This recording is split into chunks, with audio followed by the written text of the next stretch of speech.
வச்ச தங்கக்குடம் பாட்டு இப்போ ரொம்ப ட்ரெண்ட் ஆகிட்டு இருக்கு. இந்த பாட்டை ரப்பர் பந்து படத்துல யூஸ் பண்ணியிருக்கிறது இன்னுமே ரொம்ப வரவேற்பு பெற்றிருக்கு. இந்த படத்தை புது டைரக்டரான தமிழரசன் பச்சைமுத்து டைரக்ட் பண்ணியிருக்காரு. இதுல அட்டகத்தி தினேஷ், ஹரிஷ் கல்யாண் மற்றும் பலர் நடிச்சிருக்காங்க. மக்கள் மத்தியில நல்ல வரவேற்பையும் வாழ்த்துக்களையும் பெற்றுட்டு வந்துட்டு இருக்கு இந்த படக்குழு. இந்த படத்துல தான் பொட்டு வச்ச தங்கக்குடம் பாட்டை திரும்பவும் பயன்படுத்தியிருக்காங்க. இந்த பாட்டு 1989 ரிலீஸ் ஆன பொன்மன செல்வன்ற படத்துல இருக்கிற பாட்டு. இந்த படத்தை டைரக்டர் பி வாசு டைரக்ட் பண்ணியிருக்காரு. இந்த பாட்டை மலேசியா வாசுதேவன், மனோஜ், சித்ரா ஆகியோர் சேர்ந்து பாடியிருக்காங்க. இந்த படத்துல விஜயகாந்த், சோபனா, வித்யாஸ்ரீ, ஜெமினி கணேசன், சரோஜா தேவி இவங்கெல்லாம் சேர்ந்து நடிச்சிருந்தாங்க. இந்த பாட்டு அந்த டயத்துல ரொம்ப பெரிய ஹிட் ஆச்சுன்னே சொல்லலாம். விஜயகாந்துக்கான பாட்டு இதுதான், இல்ல அவரோட அடையாளமே இதுதான் சொன்னால் கூட மிகையாகாது. அந்த அளவுக்கு இருந்துச்சு இந்த பாட்டு. அவரோட மேடை பேச்சாக இருக்கட்டும், விழாக்களா இருக்கட்டும், இந்த பாட்டு இல்லாம இருக்கவே இருக்காது. அவர்கிட்ட மட்டும் இல்லாம மக்கள் கிட்டையும் இந்த பாட்டு ரொம்பவே அட்டாச்மெண்ட் ஆகியிருக்குன்னு தான் சொல்லணும். ஊர் திருவிழா, கல்யாணம், காதுகுத்து, retirement function, school college function இப்படின்னு எல்லா கொண்டாட்டத்திலையும் இந்த பாட்டு கண்டிப்பாகவே இருக்கும். இந்த படத்துல இந்த பாட்டை வச்சது 80s கிட்ஸ்க்கு நாஸ்டாலஜியை கிரியேட் பண்ணியிருக்குன்னு தான் சொல்லணும். இந்த பாட்டு மட்டும் இல்லாமல் இந்த படம் ஃபுல்லாகவே விஜயகாந்த் சார் நிரம்பி இருக்காரு. விஜயகாந்த் சாரோட ஃபோட்டோவை கெத்து கேரக்டராக இருக்கிற தினேஷோட பைக்கில் ஒட்டுறதா இருக்கட்டும், கதவு பீரோவில் ஒட்டிருக்கிறதா இருக்கட்டும், சுவரில் படங்களாக வரைஞ்சிருக்கிறதா இருக்கட்டும், இது எல்லாமே விஜயகாந்த் சார் நம்ம கூட இருக்கிறாரு அப்படிங்கிற ஒரு உணர்வை நமக்கு கொடுத்துட்டே இருக்கு. இதுல இருந்து இந்த டைரக்டர் விஜயகாந்தோட ரசிகர் அப்படிங்கிறத தாண்டியும் அவரு மேல எந்த அளவுக்கு அன்பும் மரியாதையும் வச்சிருக்கிறாரு அப்படிங்கிறது தெரியுது. இதை அடுத்து தமிழரசன் பச்சைமுத்து அவரோட எக்ஸ் தளத்துல ரசிகரோட கேள்விக்கு பதில் சொல்லியிருக்காரு. என்ன கேள்வினா, இந்த பாட்டு மாதிரியே விஜயகாந்த் சாரோட பூந்தோட்ட காவல்காரங்கிற படத்துல வரக்கூடிய காண கருங்கில் பாட்டையும் வைக்கலாமா அப்படின்னு சொல்லி கேட்டிருக்காரு. அதுக்கு தமிழரசன் அதுக்கு என்ன செஞ்சுட்டா போச்சு அப்படின்னு ரிப்ளை பண்ணியிருக்காரு. கவுண்டமணி அவர்களை இன்னைக்கு நல்ல ஒரு சக்சஸ்ஃபுல் கமெடியனா நம்ம எல்லாருக்குமே தெரியும். ஆனா அவரோட ஆரம்ப காலகட்டம் எப்படி இருந்துச்சுன்னு தெரியுமா? 1959 அந்த காலகட்டத்துல கவுண்டமணி என்ன பண்ணிருக்காருன்னா பொள்ளாச்சியில இருந்து பழனிக்கு வந்திருக்காரு. ஏன்னா பழனியில TK குள்ளு நாடக குழுவோட நாடகம் போடப்பட்டிருந்துச்சு. அந்த நாடகத்தை பார்க்க வந்த அவரு நடிக்கணுங்கிற ஆசையில அந்த நாடக கம்பெனிலேயே சேர்ந்துட்டாரு. ஆரம்பத்துல அவருக்கு வெறும் எடுபடி வேலைகள் தான் கொடுத்திருக்காங்க. மேக்கப் செட் எடுத்துட்டு போறது, ட்ரெஸ்ஸஸ் எடுத்துட்டு வர்றது, லக்கேஜ் எடுத்துட்டு வர்றது இப்படி தான் கொடுத்துட்டு இருந்திருக்காங்க. நடிக்கிறதுக்கு வாய்ப்புகள் கொடுக்கல. அதுக்கப்புறம் சின்ன சின்ன குட்டி ரோல்கள்லாம் கொடுத்திருக்காங்க. அதுக்கப்புறம் காமெடி ரோல் கொடுத்திருக்காங்க. அதுக்கப்புறம் ஹீரோவாவும் அந்த நாடக குழுல நடிச்சிருக்காரு. இப்படி நடிச்சுட்டே வந்துட்டு இருக்கிறப்ப அவருக்கு என்ன தோணுதுன்னா, சினிமால நடிக்கலாமே அப்படிங்கிற ஒரு எண்ணம் வருது. அப்படி வரும்போது அவரோட ஃப்ரெண்ட்ஸ்லாம் என்ன சொல்லிருக்காங்க அப்படின்னா, நீங்க சென்னைக்கு போனீங்கன்னா நாடகத்திலையும் நடிச்சுக்கலாம், சினிமாலையும் நடிக்கிறதுக்கான வாய்ப்பு கிடைக்கும் அப்படின்னு அவங்க நண்பர்கள்லாம் சொல்லியிருக்காங்க. அதை கேட்டுட்டு மனசு நிறைய ஆசையோட என்ன பண்ணிருக்காருன்னா சென்னைக்கு வந்திருக்காரு. சென்னைக்கு வந்ததுக்கு அப்புறம் அவர் எதிர்பார்த்த மாதிரி எதுவும் நடக்கல. சினிமாக்கள்ல வாய்ப்பு கிடைக்கல. ஏமாற்றம் மட்டும்தான் அவருக்கு கிடைச்சிருக்கு. இருந்தாலும் நிறைய சினிமா கம்பெனிகளுக்கு ஏறி இறங்கியிருக்காரு. ஆனா வாய்ப்பு எதுவும் கிடைச்ச பாடல. கால்வழி மட்டும்தான் அவருக்கு மிச்சமாயிருக்கு. ஒரு கட்டத்துக்கு மேல மனம் சோர்ந்து நமக்கு சினிமா வேணாம், நம்ம ஊருக்கே போயிடலாம் அப்படின்னு நினைச்சு ஊருக்கு கிளம்புறாரு. ஆனா டிக்கெட் எடுக்கிறதுக்கு கூட அவர்கிட்ட காசு இல்லாம இருந்திருக்கு. இருந்தாலும் எப்படியாவது போயிடணும் அப்படிங்கிற எண்ணத்தோட என்ன பண்றாரு, டிக்கெட் எடுக்காமலே ட்ரெயின்ல ஏறிடுறாரு. போற வழியில TTR கிட்ட மாட்டிக்கிறாரு. TTR என்ன பண்றாருன்னா அரக்கோணத்திலே இறக்கி விட்டுறாரு. அங்க என்ன பண்றதுன்னு தெரியாம அங்கேயே படுத்திருந்துட்டு திருப்பி அங்கிருந்து சென்னைக்கே வந்துடுறாரு. நண்பர்கள் மூலியமா திருப்பியும் நாடக குழுக்கள்லயே நடிச்சு பணத்தை கொஞ்சம் கொஞ்சமா சேர்த்து வச்சுக்கிறாரு. அந்த பணத்தை வச்சு டிக்கெட் எடுத்து என்ன பண்ணிடுறாருன்னா ஊருக்கு போயிடுறாரு. இப்படியே காலங்கள் ஓடுது. ஒரு 5 வருஷத்துக்கு அப்புறம் என்ன பண்றாருன்னா திருப்பி அவருக்கு நடிக்கணும் அப்படிங்கிற எண்ணம் வருது. 1964 திருப்பியும் சென்னைக்கு வராரு.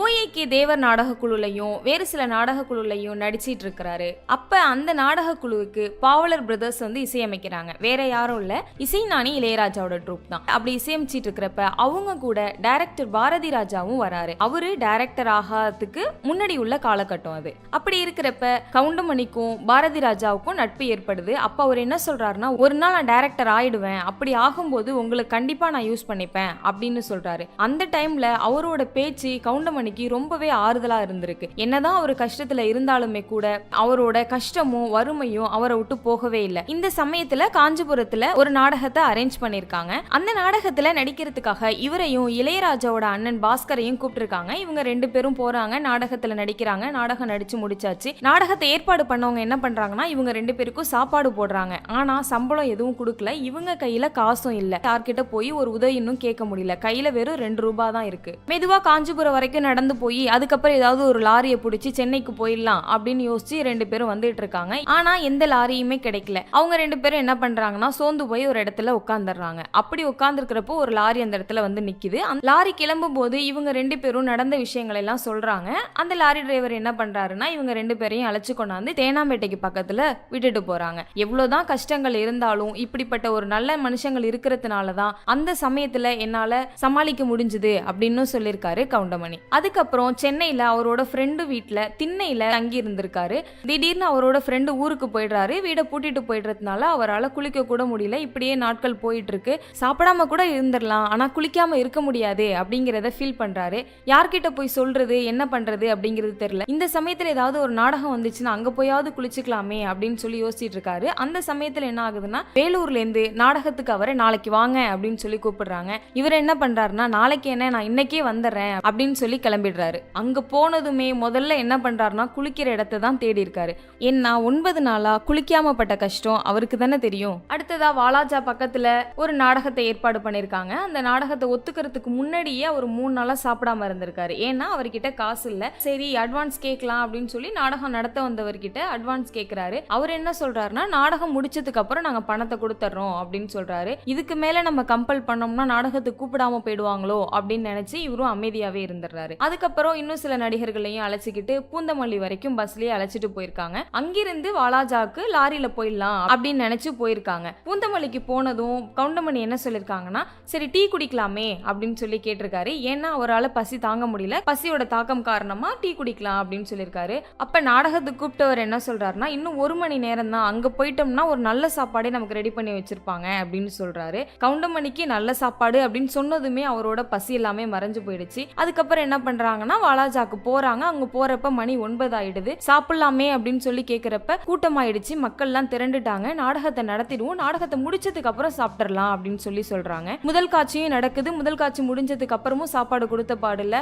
அடுத்து 2வது காட்சியும் நடந்துட்டு இருக்கிறப்பவே மயங்கி கீழே விழுந்துடுறாரு. அதுக்கப்புறமா தான் அவருக்கு சாப்பாடு கொடுத்திருக்காங்க. இத்தனை போராட்டத்துக்கு அப்புறமா தான் அவரு சினிமாக்குள்ளேயே வந்திருக்காரு. அவரு வர்றதுக்கு முக்கியமான காரணம் யாருன்னு பார்த்தோம்னா டைரக்டர் பாரதி ராஜா தான். அவரோட சப்போர்ட் இல்லைன்னா இன்னைக்கு இந்த அளவுக்கு அவரால் வளர்ந்திருக்க முடியாது அப்படின்னு சொல்லியிருக்காரு.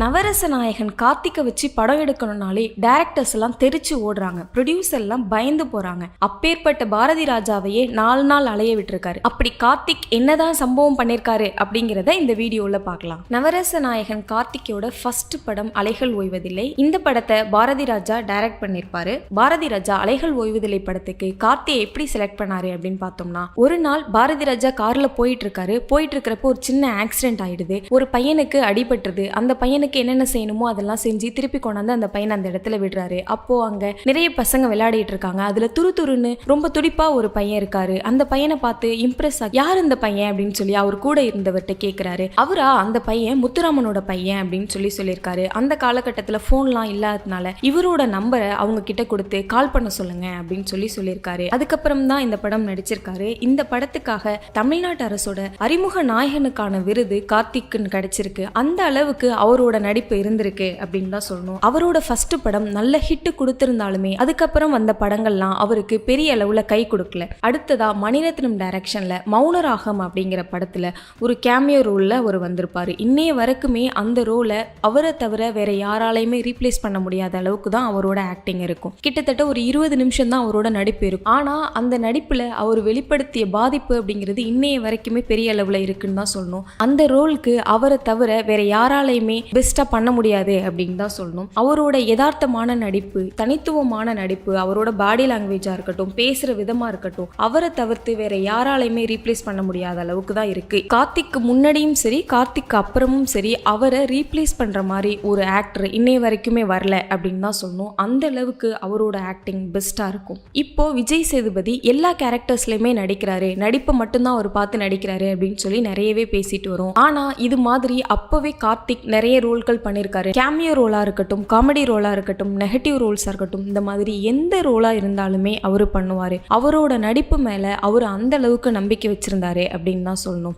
அந்த காலகட்டத்தில் கார்த்திக்கு மிகப்பெரிய அளவுல பெண் ரசிகர்கள் இருந்தாங்க. அது மட்டும் இல்லாம அவர் கூட நடிச்ச எல்லா நடிகைகளுக்குமே கார்த்திக்னா ரொம்பவே பிடிக்கும். அவரை எல்லாருமே பிளே பாய் அப்படின்னு தான் சொல்லுவாங்க. பிளே பாய் அப்படிங்கிறத விட லவர் பாய்னு சொன்னா இன்னுமே கரெக்டா இருக்கும். இவ்வளோ திறமைகள் இருந்தும் ஏன் இவரால் மேலே வர முடியல அப்படின்னு பார்த்தோம்னா, இவர்கிட்ட ஒரு சில குறைகள் சொல்றாங்க. அதாவது ஒரு குறிப்பிட்ட டயத்துக்கு வரமாட்டாரு, சொன்ன டயத்துக்கு வரமாட்டாரு, ஷூட்டிங்கை முடிச்சு கொடுக்க மாட்டாரு, ஒரு டெடிகேஷனே இவர்கிட்ட இருக்காது அப்படின்னு சொல்லி நிறைய குறைகள் சினிமா வட்டாரங்கள்ல சொல்றாங்க. இது சினிமாவில் வர கிசுகிசுவான்னு பார்த்தோம் அப்படின்னம்னா இல்லை, உண்மையாலுமே அவர் அப்படிதான் இருந்திருக்காரு. ஒரு டெடிகேஷன் இல்லாம தான் அவர் இருப்பாரு அப்படின்னு சொல்லி சொல்றாங்க. இதை அவர் வாயாலேயே ஒரு மேடையில சொல்லியிருக்காரு. கார்த்திக்கோட ஃபர்ஸ்ட் படமான அலைகள் ஓய்வதில் இல்லை அவரோட ஃபர்ஸ்ட் டைலாக் ஏன் லேட்டு அப்படிங்கிற மாதிரி தான் இருக்குமா. நான் ஃபர்ஸ்ட் ஏன் லேட்டு அப்படின்னு சொல்லி ஹீரோயின் கிட்ட கேட்டேன். ஆனால் இந்த படத்துக்கு அப்புறம் ஒரு டைரக்டரும் என்கிட்ட ஏன் லேட்டு அப்படின்னு தான் கேட்குறாங்க. இதுக்கு நான் காரணம் இல்லை, பாரதி ராஜா தான் காரணம், நீங்கள் அவர்கிட்ட தான் கேட்கணும் அப்படின்னு சொல்லி ரொம்பவே நகைச்சுவையாக பேசியிருக்காரு. இன்னொரு உதாரணமாக பார்த்தோம்னா, நாடோடி தென்றல் அப்படிங்கிற படத்தை பாரதி ராஜா டைரக்ட் பண்ணுறாரு. அந்த படத்துக்கு மியூசிக் எல்லாமே முடிஞ்சிருச்சு. பேலன்ஸ் வந்து கார்த்திக்கோட டப்பிங் மட்டும்தான் இருக்கு. படம் குறிப்பிட்ட தேதி ரிலீஸ் பண்ணுறோம் அப்படின்னு சொல்லிட்டாங்க. இவர் டப்பிங்க்கு வரமாட்டேங்கிறாரு. கிட்டத்தட்ட படம் ரிலீஸ் பண்ணுறதுக்கான தேதி நெருங்கிருச்சு. இன்னைக்கு வரேன் நாளைக்கு வரேன் அப்படின்னு சொல்லிட்டே இருக்காரு. இந்த மாதிரி 4 நாள் டிலே பண்ணிட்டாரு. பாரதி ராஜாவுக்கு என்ன பண்ணுறதுனே தெரியல. படத்தை ரிலீஸ் பண்ணணுமே அப்படின்னு சொல்லி ரொம்பவே டென்ஷனாக இருக்காரு. ஒரு கட்டத்தில் என்ன பண்ணுறாருன்னா, நம்மளால அந்த சொன்ன தேதியில் படத்தை ரிலீஸ் பண்ண முடியாது, இந்த படம் நமக்கு வேண்டாம் அப்படின்னு சொல்லி ட்ராப் பண்ணுற நிலைமைக்கு போய் அவர் கிளம்பிட்டாரு. அப்புறம் மறுநாள் என்ன ஆகுதுன்னா, நம்ம படத்தை எடுத்து முடிச்சிட்டோம், கோவத்தில் இந்த மாதிரி நம்ம பண்ணிடக்கூடாது அப்படின்னு சொல்லி திருப்பி கிளம்பி வராரு. வந்து அங்கே இருக்கிறவங்கள்ட்ட சரி கார்த்திக்கு ஃபோன் பண்ணுப்பா, இன்னைக்காவது அவன் வரானான்னு பார்க்கலாம் அப்படின்னு சொல்லி கேட்குறாரு. அவர் வந்துட்டாரு அப்படின்னு சொல்லி பக்கத்தில் இருக்கிறவரு சொல்றாரு. என்னது வந்துட்டானா, எப்போ வந்தான் அப்படின்னு சொல்லி கேட்டுக்காரு. நேற்று நைட்டே வந்தாரு அப்படின்னு சொல்லியிருக்காரு. பக்கத்தில் இருந்தவர் எப்போ போனாருன்னு கேட்டதுக்கு விடிய காலையில தான் போயிட்டாரு அப்படின்னு சொல்லியிருக்காரு. என்ன பேசி முடிச்சாச்சா அப்படின்னு கேட்டப்ப எல்லாமே பேசி முடிச்சுட்டாங்க. நல்லா பேசியிருக்கானா அப்படின்னு சொல்லி கேட்டிருக்காரு. நல்லா பேசியிருக்காங்க, நீங்க வேணாலும் பாருங்க அப்படின்னு சொல்லி படத்தை பார்த்துருக்காங்க. ரொம்பவே நல்லா பேசியிருந்திருக்காரு. பாரதி ராஜா உடனே கார்த்திக்கு ஃபோன் பண்ணி, இந்த டேலண்ட் உங்ககிட்ட இருக்கிறதுனால தான் இன்னும் நீ சினிமாவில் இருக்க அப்படின்னு சொல்லிட்டு வச்சிருக்காரு. என்னதான் அவர்கிட்ட சில குறைகள் இருந்தாலுமே டேலண்ட்னு பார்த்தோம்னா அவர் அடிச்சுக்கிற அளவுக்கு இன்னைய வரைக்கும் வேற ஹீரோ வரல அப்படின்னு தான் சொல்லணும். இசைஞானி இளையராஜாவுக்கும் கவி பேரரசு வைரமுத்துவுக்கும் என்ன பிரச்சனை? அவங்க 2 பேரோட கூட்டணியில் ஏன் பாடல்கள் வர்றதில்லை? இதை தெரிஞ்சுக்கிறதுக்கு முதல்ல நம்ம கவி பேரரசு வைரமுத்து அவர்களோட ஆரம்ப காலகட்டத்துக்கு போகணும். அவரோட ஆரம்ப காலம் அப்படிங்கிறது ரொம்பவே கடினமாக தான் இருந்திருக்கு. இளமை காலம் அப்படிங்கிறது ரொம்ப வறுமையிலையும் புறக்கணிப்பிலையும் தான் அவரோட இளமை காலங்கள் இருந்திருக்கு. அவர் கல்லூரியில் BA படிச்சுட்டு இருக்கும்போது மரபு கவிதையில் வைகறை மேகங்கள் அப்படிங்கிற கவிதை தொகுப்பை எழுதுறாரு. அந்த புத்தகம் அந்த ஆண்டே வேற ஒரு கல்லூரியில் பாடமாக்கப்படுது. ஆனால் அந்த புத்தகத்தை நீக்கிடுறாங்க. ஏன் அப்படின்னு பார்த்தோம்னா, மாணவர் எழுதிய ஒரு புத்தகத்தை பேராசிரியர் பாடம் எடுக்க கூடாது அப்படிங்கிற ஒரு ரூல்ஸ் இருக்கு. அதனால அவர் எழுதின அந்த புத்தகத்தை நீக்கிடுறாங்க. இந்த காலகட்டத்தில் வைரமுத்து என்ன பண்றாருன்னா, இயக்குனர் பாரதி ராஜாவை மீட் பண்றதுக்கு நிறைய முறை ட்ரை பண்ணிட்டு இருக்காரு. ஆனா அவரை மீட் பண்ண முடியல. ஏன்னா இந்த காலகட்டம் மாதிரி அப்போ ஈஸியா சினிமால வாய்ப்புகள் கிடைக்காது, யாரையும் சந்திக்க முடியாது. இந்த சமயத்துல ஒரு முறை பாரதி ராஜாவை சந்திக்கிற வாய்ப்பு வைரமுத்துக்கு கிடைக்குது. அப்ப அவர் என்ன பண்றாருன்னா, அவர் திருத்தி எழுதிய தீர்ப்புகள் அப்படிங்கிற கவிதை தொகுப்பை பாரதி ராஜா கிட்ட கொடுக்கிறாரு. பாரதி ராஜாவுக்கு பெரிதா வாசிப்பு பழக்கங்கள்லாம் எதுவும் இல்ல, இருந்தாலுமே அந்த கவிதை புத்தகத்தை கையில வச்சிருக்கிறாரு. பாரதி ராஜாவை சந்திக்கும் போது வைரமுத்து என்ன சொல்லிருக்காருன்னா, திரைப்பட பாடல்களுடைய முகத்தை மாற்றி அமைக்கணும் அப்படின்னு முயற்சி செஞ்சிட்டு இருக்கேன், உங்களுக்கு வாய்ப்பு இருந்துச்சுன்னா என்ன பயன்படுத்தி கொள்ளுங்க அப்படின்னு சொல்லியிருக்காரு. பொதுவா வாய்ப்பு தேடுறவங்க என்ன பண்ணுவாங்கன்னா, ஒரு ரெக்வஸ்டா கேட்கிற மாதிரி தான் கேட்பாங்க. ஆனா அவரு அப்படி கேட்கல. ஏன்னா அது கவிஞர்களுக்கே உள்ள செருக்கு, இன்னும் சொல்லணும்னா தமிழுக்கு உள்ள செருக்குன்னு கூட சொல்லலாம். வைரமுத்துவோட திருத்தி எழுதிய தீர்ப்புகள் கவிதை தொகுப்பை படிக்கிறதுக்கான ஒரு சூழல் ஏற்படுது. அப்போ அந்த புத்தகத்தை வாசிச்சு பாக்குறாரு பாரதி ராஜா. அவரு வியந்து போறாரு. இது என்ன தேனி பக்கம் உள்ள ஸ்லாங்கா இருக்கே அப்படின்னு சொல்லி யோசிக்கும் போது, என்னடா அப்படின்னு சொல்லி விசாரிச்சோம்னா, அவங்க 2 பேரும் ஒரே ஊருக்காரங்களா இருக்காங்க. அதனால பாரதி ராஜா என்ன பண்றாருன்னா, வைரமுத்துவை இசைஞானி இளையராஜா கிட்ட அறிமுகப்படுத்தணும்னு விருப்பப்படுறாரு. அதே போல அறிமுகமும் செய்யறாரு. ஆனா இளையராஜாவுக்கு பெரிதா விருப்பம் இல்லை. ஏன் அப்படின்னு பார்த்தோம்னா, அந்த காலகட்டத்துல கவியரசர் கண்ணதாசன், புலமை பித்தன் நிறைய பாடல் பாடலாசிரியர்கள் இருந்தாங்க. இருந்தாலுமே இளையராஜாவால பாரதி ராஜா கேட்டதுனால இதை மறுக்க முடியல. சரின்னு யோசிச்சு இளையராஜா என்ன பண்றாருன்னா ஒரு கஷ்டமான டியூன் ஒன்னத்தை போடுறாரு. இந்த டியூனுக்கு அந்த பையனால எழுத முடியாது அப்படின்னு அவர் நினைச்சுக்கிறாரு. ஆனா வைரமுத்து என்ன பண்றாருன்னா அதை எளிமையா கையாண்டுக்கிறாரு. ஏன்னா அவரு மெட்டுக்கு பாட்டு எழுதி எழுதி நிறைய பயிற்சிகள் எடுத்திருக்காரு. அந்த பாட்டு தான் 1980 நிழல்கள் படத்துல வந்த ஒரு பொன்மாலை பொழுது. இதுதான் வைரமுத்துவோட முதல் பாடல். இளையராஜா பாரதி ராஜாவை கூப்பிட்டு என்ன சொல்றாருன்னா, இவன் என்னையா இப்படி எழுதுறான், இருக்கிறவனெல்லாம் தூக்கி சாப்பிட்டுருவான் போலயே அப்படின்னு சொல்லியிருக்காரு. அதுக்கப்புறம் மிகப்பெரிய அளவுல வைரமுத்துவ ஆதரிச்சது இளையராஜா தான். இவங்க ரெண்டு பேரும் நட்போட பழகிய போட்டோக்கள்லாம் இன்னமுமே இணையத்துல நம்மளால பார்க்க முடியுது. அதுக்கப்புறம் தொடர்ந்து 6 வருஷம் இவங்க ரெண்டு பேரும் சேர்ந்து தான் ஒர்க் பண்றாங்க. அதுக்கப்புறம் இளையராஜாவுக்கும் வைரமுத்துக்கும் சின்ன சின்ன மனஸ்தாபங்கள் வருது. எதனால அப்படின்னு பார்த்தோம்னா, இவர் எழுதிய பாடல்கள்ல இளையராஜா சில திருத்தங்களை செய்யறாரு. ஆரம்பத்துல இது சின்ன மன வருத்தமா தான் இருந்திருக்கு. ஆனா போக போக போக வைரமுத்துவோட பாடல்கள்ல இளையராஜா திருத்தம் செய்யறது அவருக்கு பிடிக்கல. இதுதான் மிகப்பெரிய காரணமா இருந்திருக்கு அவங்க ரெண்டு பேரும் பிரியறதுக்கு. ஆனா சினிமா வட்டாரங்கள்ல நிறைய காரணங்கள் சொல்றாங்க.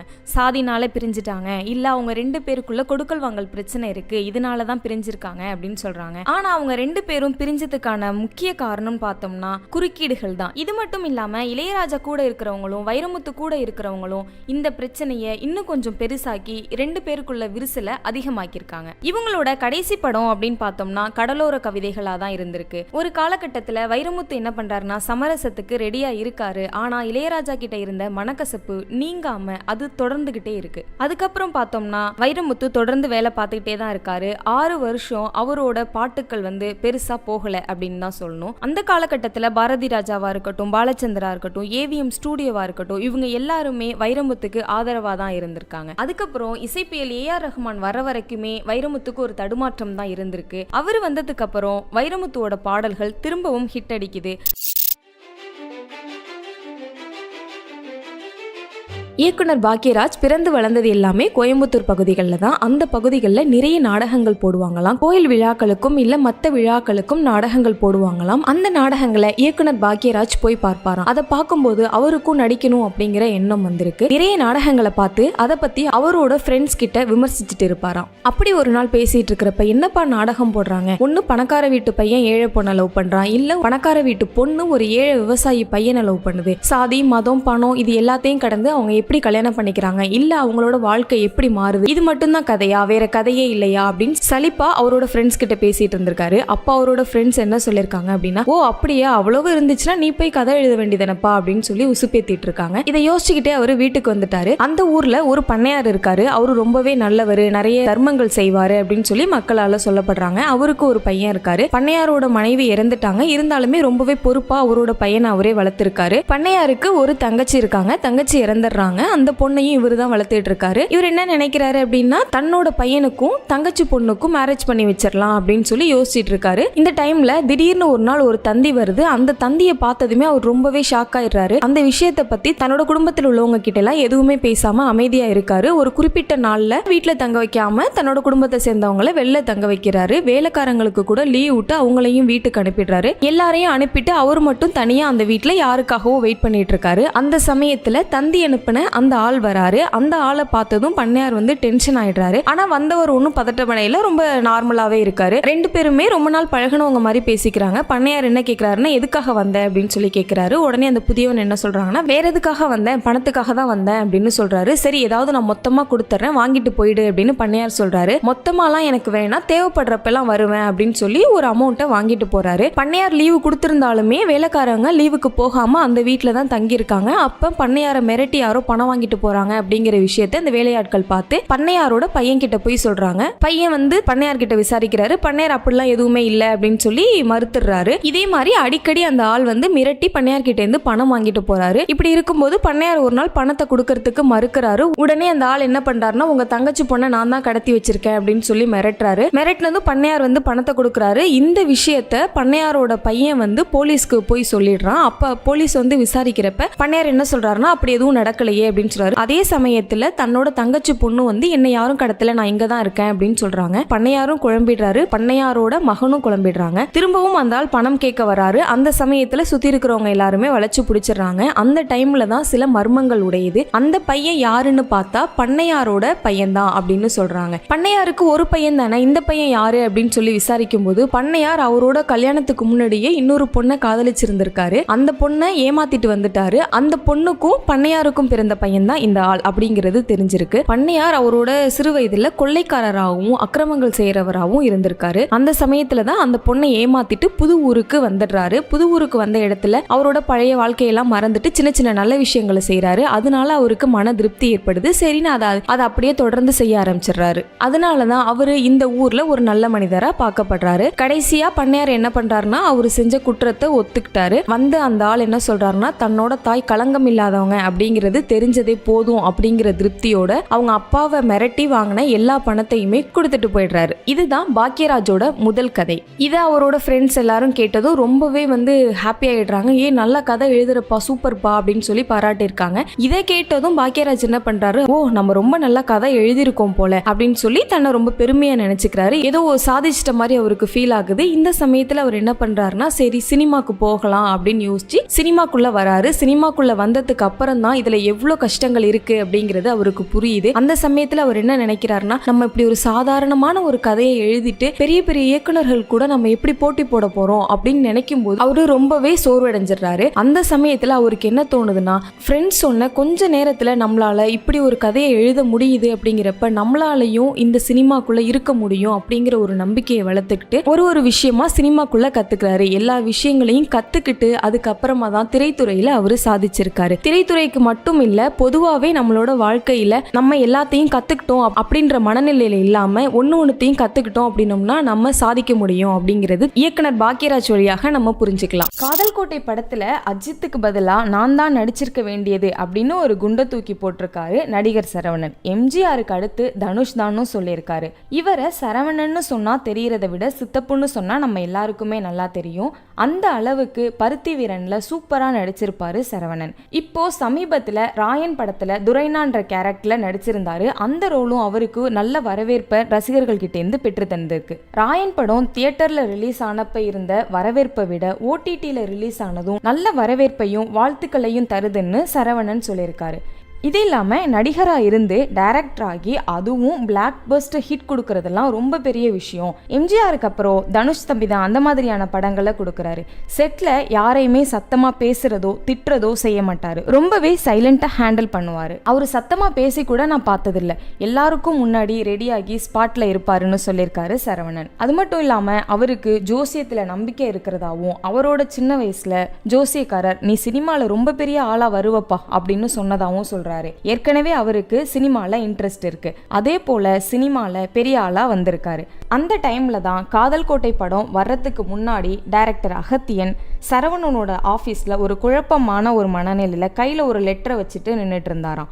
அதை பார்த்த சரவணன் அவரை கூப்பிட்டு கேட்டப்போ அது அகத்தியன் வைஃப் கிட்டேருந்து வந்த லெட்டராகவும் அதில் 3 மாசமா நீங்கள் எங்களையும் குழந்தைங்களையும் பார்க்க வராமல் இருக்கீங்க, வந்து ஒரு முறையாவது பார்த்துட்டு போங்க அப்படின்னு எழுதியிருந்தாங்களாம். படம் வேற ஆரம்பிக்கணும், எப்போ எப்படி ஆரம்பிக்கிறதுன்னு தெரியல அப்படின்னு அகத்தியன் புலம்பிட்டு இருந்தாராம். அப்போ இந்த லெட்டரை அடிப்படையாக வச்சு ஒரு லவ் ஸ்டோரி எழுதி எடுத்துட்டு வா, படம் பண்ணலான்னு சொன்னாராம் சரவணன். அப்படி வந்த கதை தான் காதல் கோட்டை. அகத்தியனும் சரவணனும் சேர்ந்து அந்த கதையில சில மாற்றங்களை பண்ணியிருக்காங்க. ஆனா ஏதோ சில காரணங்களால சரவணனால அந்த படத்துல நடிக்க முடியல. அப்புறம் தான் ப்ரொடியூசர் சிவசக்தி பாண்டியன் கதையை கேட்டு அஜித்தை வச்சு படம் எடுத்திருக்காரு. அதே போல எந்த வாய்ப்புமே இல்லாத நாட்களும் இருந்ததாகவும் சொல்றாரு. வீட்டை வெளியே பூட்டிட்டு உள்ளுக்குள்ள இருந்ததாகவும் அந்த போனை பார்த்துட்டு எதுவும் கால் வராதா அப்படின்னு நினைச்சிட்டு இருந்த காலங்களும் இருக்கு அப்படின்னு சொல்லியிருக்காரு. அதுக்கப்புறம் தான் இயக்குனர் பாலா நந்தா படத்துல நடிக்க கூப்பிட்டிருக்காரு. அதை அடுத்து அமீர் படத்துல பருத்தி வீரன்ல நடிச்சிருக்காரு. இப்போ இங்க வந்து நிக்கிறேன், நிக்க கூட நேரம் இல்லாம பிஸியா நடிச்சிட்டு இருக்கேன், குற்றம் தவிர்ன்ற படம் தமிழையும் கன்னடத்திலையும் ஷூட்டிங் போயிட்டு இருக்கு அப்படின்னு சொல்லியிருக்காரு. ஃபேமிலி குழந்தைங்கன்னு இப்போ சந்தோஷமா இருக்குன்னு சொல்லியிருக்காரு நடிகர் சரவணன். கலர்ஃபுல் ட்ரெஸ் போட்டு டூயட் பாட ஆசையா தான் இருக்கு. லவ் பண்ணா மீடியால சொல்லிடுவேன், மறைச்சு வைக்கிற கேரக்டர் நான் இல்ல அப்படின்னு சொல்லியிருக்காங்க திவ்யா துரைசாமி. இவங்க இப்போ வாழை படத்துல நடிச்சிருந்தாங்க. இவங்களோட சொந்த ஊர் பெரம்பலூர் மாவட்டத்துல உள்ள ஒரு கிராமம். ஆரம்பத்துல காலேஜ்க்காக சென்னை வந்த இவங்க படிப்பை முடிச்சுட்டு நியூஸ் சேனல்ல நியூஸ் ரீடரா இருந்தாங்க. அப்புறம் சினிமால போகணும், நடிக்கணும் அப்படிங்கிற கனவோட சினிமாக்குள்ள வந்திருக்காங்க. இவங்களோட ஃபர்ஸ்ட் படம் இஸ்பெட் ராஜாவும் இதயராணியும். அடுத்து மதில், குற்றம் குற்றமே, எதற்கும் துணிந்தவன், சஞ்சீவன், ப்ளூ ஸ்டார் போன்ற படங்கள்ல நடிச்சிருந்தாங்க. வாழைப்படம் இவங்களுக்கு நல்ல வரவேற்பையும் பாராட்டையும் ரசிகர்கள்கிட்ட இருந்து வாங்கி தந்திருக்கு. இந்த படத்துக்கான வாய்ப்பு எப்படி வந்துச்சுன்னா, ஒரு நாள் இயக்குனர் மாரி செல்வராஜ் கிட்ட இருந்து திவ்யா துரைசாமிக்கு கால் வந்திருக்கு. வாழையில ஹீரோயின் ரோல் பண்ணணும், இது என் வாழ்க்கை சம்பந்தப்பட்ட படம், ஏசி கேரவன்ல உட்காந்துட்டு நடிச்சுட்டு போற வழக்கமான படமா இது இல்ல, இதுல ரொம்ப கடினமா உழைக்கணும், அதுக்கான மன வலிமையும் வேணும், கஷ்டப்பட ரெடினா ஆஃபீஸ்க்கு வா, இது உன் லைஃப்ல ஒரு நல்ல படமா இருக்கும்னு சொல்லியிருக்காரு. இத திவ்யா துரைசாமியால நம்ப முடியல. தெரிஞ்சுதான் கூப்பிடுறாரா இல்ல தெரியாம கூப்பிடுறாரா அப்படின்னு பயத்துல இருக்காங்க. அப்புறம் கமிட் ஆனதும் முழுமையா அந்த கேரக்டரா மாறி இருக்காங்க. இந்த கேரக்டர் ஸ்டார்டிங்ல ரொம்ப கஷ்டமா தான் இருந்திருக்கு. ஆனா இந்த படத்துக்கு இந்த ரோல் தான் மையம். அந்த பொண்ணுக்கு அதுதான் லைஃப்ன்ற போது அந்த ரோலை கடினமா பார்க்க முடியாது. எனக்கு அந்த ரோல் சவாலா இருந்தாலுமே கொஞ்சம் கொஞ்சமா வேம்புவா மாறினதை ஃபீல் பண்ண முடிஞ்சதா சொல்றாங்க. இது மட்டும் இல்லாம இந்த படம் என்ன ஆக்டிங் ஸ்கூலுக்கு போன மாதிரியான அனுபவத்தை கொடுத்திருக்கு. அதுவும் ஸ்கூல் ஹெட் மாஸ்டரே டீச்சரா இருந்து பாடம் சொல்லி கொடுத்த மாதிரி இருந்திருக்கு அப்படின்னு சொல்லியிருக்காங்க. இந்த வாய்ப்புக்கு அப்புறம் எவ்வளோ பெரிய வாய்ப்பு வந்தாலும் பயப்பட மாட்டேன். பயம்ன்றத எந்த மீனிங்ல சொல்றேன்னா, பர்ஃபார்மன்ஸ் கஷ்டமா இருக்குமோ இல்ல சூழ்நிலை கஷ்டமா இருக்குமோங்கிற பயம்லாம் என்னை விட்டு போன மாதிரி நினைக்கிறதா சொல்றாங்க. மேலும் சினிமா என்னோட கனவு, அப்படி கனவோட வந்த எனக்கு நான் எதிர்பார்த்த மாதிரியே படத்துல வாய்ப்பு, மனநிறைவான ரோல், அதுக்கு ஃபேன்ஸ் கிட்டேந்து வந்த பாராட்டு, இது எல்லாம் எனக்கு மகிழ்ச்சியையும் மன திருப்தியையும் தருவதா சொல்லியிருக்காங்க. இதுக்கு தான் இவ்வளோ தூரம் கஷ்டப்பட்டேன்னு நினைக்க தோணுது அப்படின்னு சொல்றாங்க. எனக்கும் கலர்ஃபுல் ட்ரெஸ் போட்டு டூயட் சாங்லாம் ஆடணும்னு ஆசையெல்லாம் இருக்கு. அதுக்கான வாய்ப்பு இன்னும் வரல, வந்தா ஹாப்பி தான். என்னால கலர்ஃபுல் ட்ரெஸ்லயும் நடிக்க முடியும், அழுக்கு ட்ரெஸ்லயும் நடிக்க முடியும்னு சொல்லியிருக்காங்க. எல்லாருக்குமே லவ் பண்ண பிடிக்கும். நான் லவ் பண்ணா சோசியல் மீடியால சொல்லிடுவேன், மூடி மறைக்கிற கேரக்டர் நான் இல்லை. இப்ப வர அப்படி எதுவும் இல்லைன்னு சொல்லியிருக்காங்க.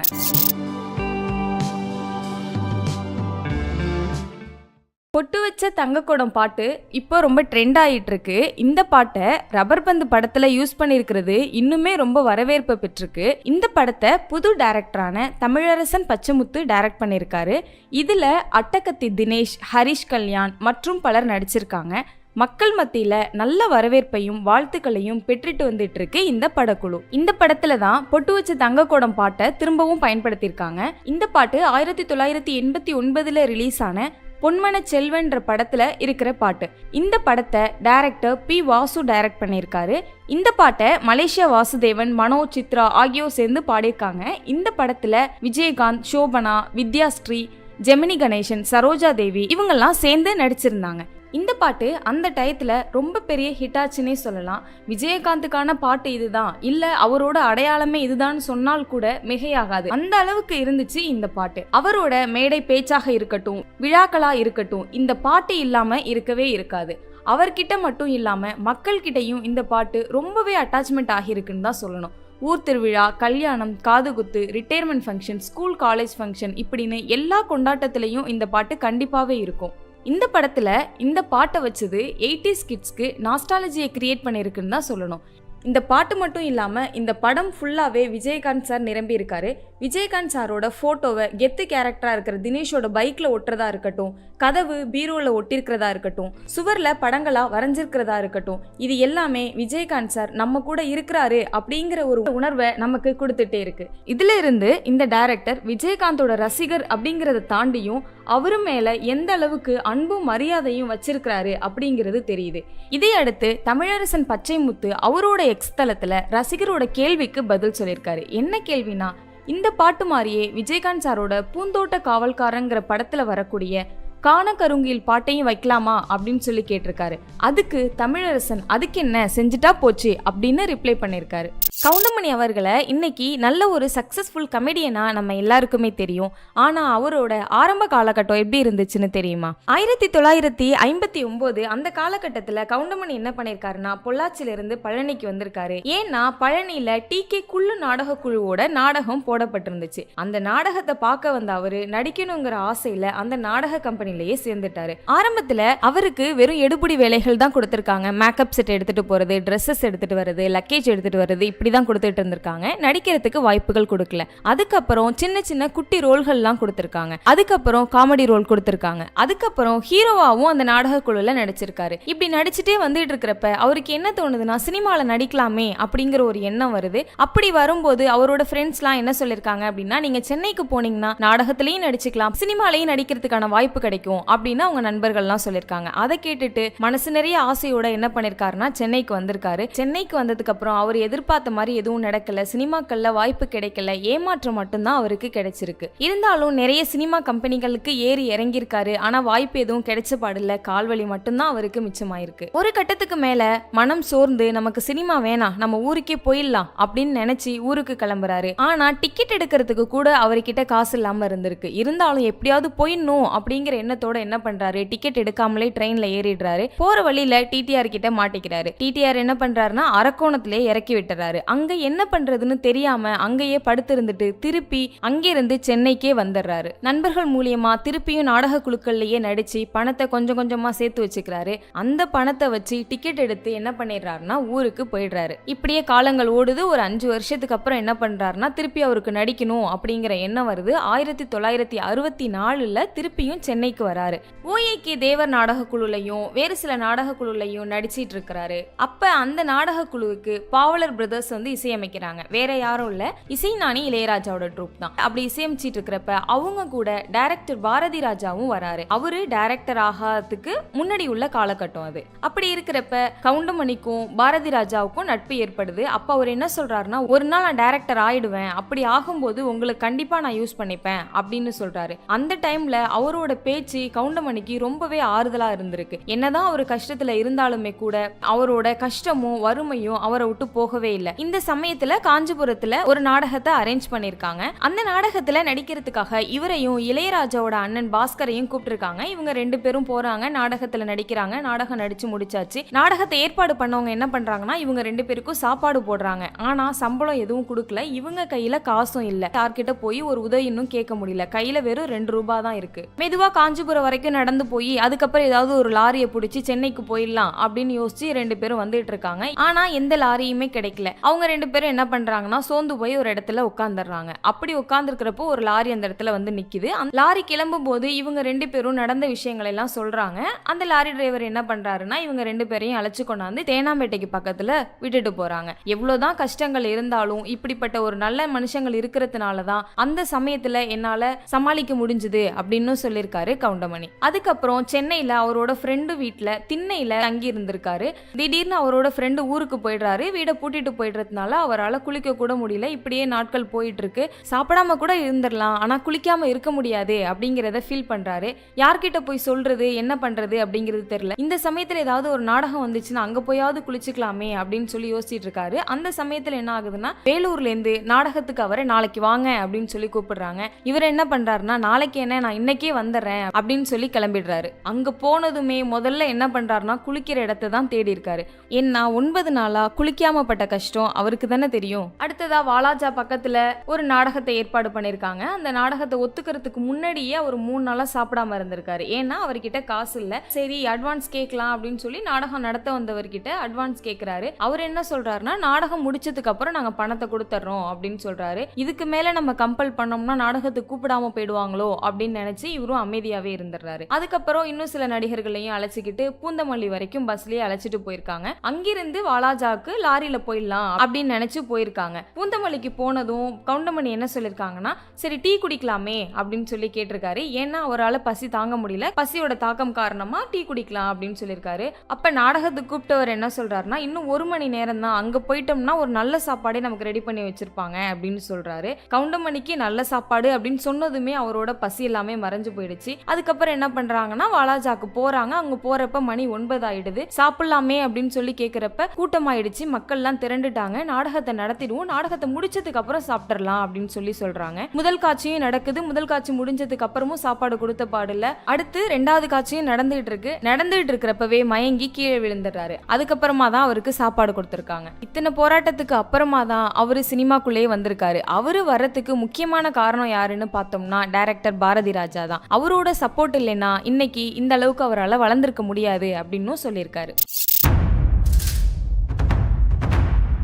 நவரச நாயகன் கார்த்திகை வச்சு படம் எடுக்கணும்னாலே டைரக்டர்ஸ் எல்லாம் தெரிச்சு ஓடுறாங்க, ப்ரொடியூசர் எல்லாம் பயந்து போறாங்க. அப்பேற்பட்ட பாரதி ராஜாவையே 4 நாள் அலைய விட்டுருக்காரு. அப்படி கார்த்திக் என்னதான் சம்பவம் பண்ணிருக்காரு அப்படிங்கிறத இந்த வீடியோல பார்க்கலாம். நவரச நாயகன் கார்த்திகோட ஃபர்ஸ்ட் படம் அலைகள் ஓய்வதில்லை. இந்த படத்தை பாரதி ராஜா டைரக்ட் பண்ணிருப்பாரு. பாரதி ராஜா அலைகள் ஓய்வதில்லை படத்துக்கு கார்த்தியை எப்படி செலக்ட் பண்ணாரு அப்படின்னு பார்த்தோம்னா, ஒரு நாள் பாரதி ராஜா கார்ல போயிட்டு இருக்கிறப்போ ஒரு சின்ன ஆக்சிடென்ட் ஆயிடுது. ஒரு பையனுக்கு அடிபட்டுருது. அந்த பையனுக்கு என்னென்ன செய்யணுமோ அதெல்லாம் செஞ்சு திருப்பி கொண்டாந்து அந்த பையனை அந்த இடத்துல விடுறாரு. அப்போ அங்க நிறைய பசங்க விளையாடிட்டு இருக்காங்க. அதுல துருன்னு ரொம்ப துடிப்பா ஒரு பையன் இருக்காரு. அந்த பையனை பார்த்து இம்ப்ரெஸ் ஆகி யார் இந்த பையன் அப்படின்னு சொல்லி அவர் கூட இருந்தவர்கிட்ட கேட்கிறாரு. அவரா அந்த பையன் முத்துராமனோட பையன் அப்படின்னு சொல்லியிருக்காரு. அந்த காலகட்டத்தில் போன்லாம் இல்லாததுனால இவரோட நம்பரை அவங்க கிட்ட கொடுத்து கால் பண்ண சொல்லுங்க அப்படின்னு சொல்லியிருக்காரு. அதுக்கப்புறம் தான் இந்த படம் நடிச்சிருக்காரு. இந்த படத்துக்காக தமிழ்நாட்டு அரசோட அறிமுக நாயகனுக்கான விருது கார்த்திக்குன்னு கிடைச்சிருக்கு. அந்த அளவுக்கு அவரோட நடிப்பு இருந்திருக்கு அப்படின்னு தான் சொல்லணும். அவரோட ஃபர்ஸ்ட் படம் நல்ல ஹிட் கொடுத்திருந்தாலுமே அதுக்கப்புறம் வந்த படங்கள்லாம் அவருக்கு பெரிய அளவுல கை கொடுக்கல. அடுத்ததா மணிரத்னம் டைரக்ஷன்ல மௌனராகம் அப்படிங்கிற படத்துல ஒரு கேமியோ ரோல்ல அவர் வந்திருப்பாரு. இன்னைய வரைக்குமே அந்த ரோலை அவரை தவிர வேற யாராலையுமே ரீப்ளேஸ் பண்ண முடியாத அளவுக்கு தான் அவரோட ஆக்டிங் இருக்கும். கிட்டத்தட்ட ஒரு 20 நிமிஷம் தான் அவரோட நடிப்பு இருக்கும். ஆனா அந்த நடிப்புல அவர் வெளிப்படுத்திய பாதிப்பு அப்படிங்கிறது இன்னைய வரைக்குமே பெரிய அளவுல இருக்குன்னு தான் சொல்லணும். அந்த ரோலுக்கு அவரை தவிர வேற யாராலையுமே பெஸ்டா பண்ண முடியாது அப்படின்னு தான் சொல்லணும். அவரோட யதார்த்தமான நடிப்பு, தனித்துவமான நடிப்பு, அவரோட பாடி லாங்குவேஜா இருக்கட்டும், பேசுற விதமா இருக்கட்டும், அவரை தவிர்த்து வேற யாராலையுமே ரீப்ளேஸ் பண்ண முடியாத அளவுக்கு தான் இருக்கு. கார்த்திக்கு முன்னாடியும் சரி கார்த்திக்கு அப்புறமும் சரி அவரை ரீப்ளேஸ் பண்ற மாதிரி ஒரு ஆக்டர் இன்னைய வரைக்குமே வரல அப்படின்னு தான் சொல்லணும். அந்த அளவுக்கு அவரோட ஆக்டிங் பெஸ்டா இருக்கும். இப்போ விஜய் சேதுபதி எல்லா கேரக்டர்ஸ்லயுமே நடிக்கிறாரு, நடிப்பை மட்டும்தான் அவர் பார்த்து நடிக்கிறாரு அப்படின்னு சொல்லி நிறையவே பேசிட்டு வரும். ஆனா இது மாதிரி அப்பவே கார்த்திக் நிறைய ரோல்கள் பண்ணியிருக்காரு. கேமியோ ரோலா இருக்கட்டும், காமெடி ரோலா இருக்கட்டும், நெகட்டிவ் ரோல்ஸா இருக்கட்டும், இந்த மாதிரி எந்த ரோலா இருந்தாலுமே அவரு பண்ணுவாரு. அவரோட நடிப்பு மேல அவர் அந்த அளவுக்கு நம்பிக்கை வச்சிருந்தாரு அப்படின்னு தான் சொல்லணும்.